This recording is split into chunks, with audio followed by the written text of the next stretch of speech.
Thank you, Whip.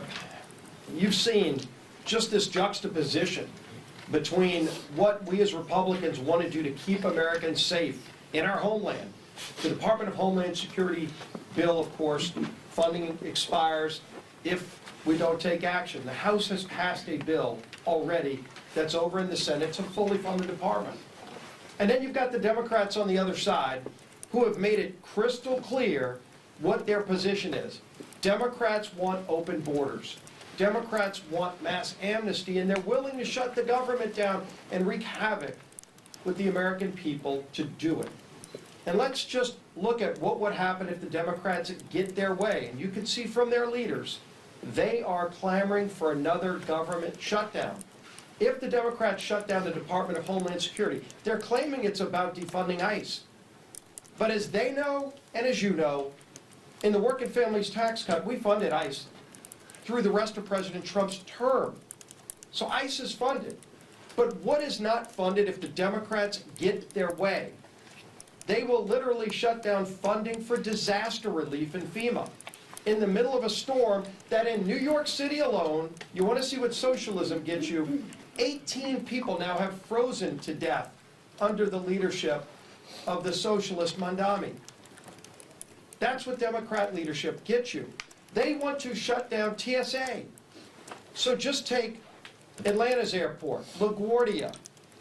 Those two airports alone, having been shut down, if the Democrats get their way, will wreak havoc with tens of millions of Americans who just want to go see their family members, want to travel for a wedding, or whatever the case may be. Maybe they're trying to start a small business and want to go to another city to try to create some jobs. They won't be able to do that because Democrats want to have a tantrum, not to defund ICE, because again, ICE is fully funded, but just because they want to cause chaos in America to get open borders. That's part of their wish list and their demand letter they sent to President Trump. And of course, the Coast Guard. The Coast Guard comes in and rescues people when disasters happen. They want to shut them down. They interdict boats that are bringing drugs into our country. That's who the Democrats want to shut down this week. Luckily, Republicans in the House have sent the bill over to the Senate to prevent this kind of chaos from happening. We'll see what happens in the Senate. The president's trying to negotiate with Democrats, but they've proven they really don't care about the American people.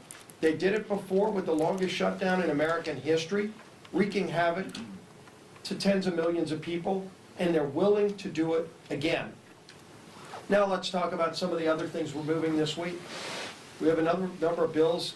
We just moved a great housing package. Very big bipartisan vote last night. I'm sure you were all paying attention to it. Almost 400 votes to get a bill that French Hill and his committee delivered to help improve the housing situation so people can have access to buying a home again in America. Another big priority of President Trump's.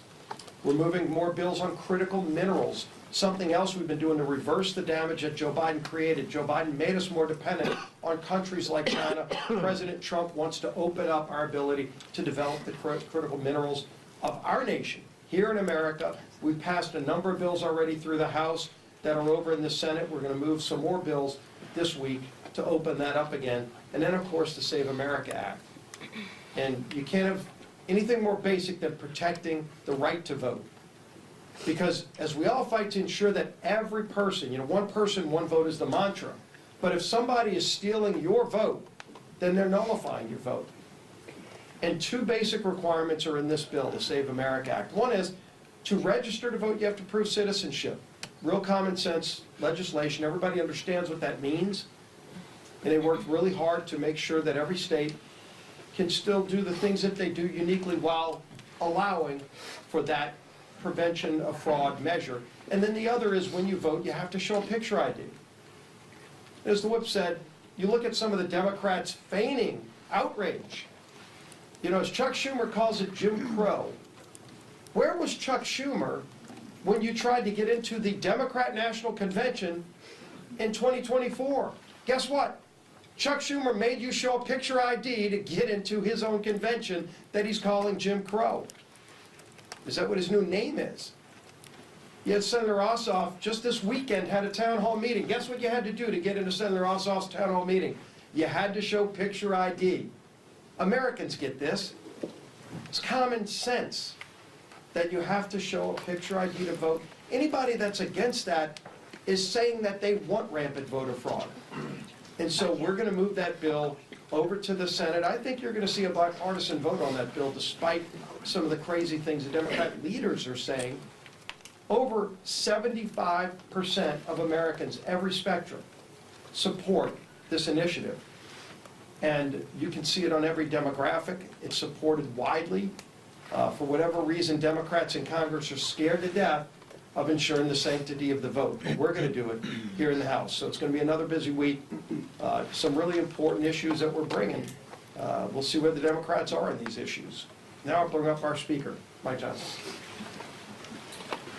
Well, thanks. Good morning.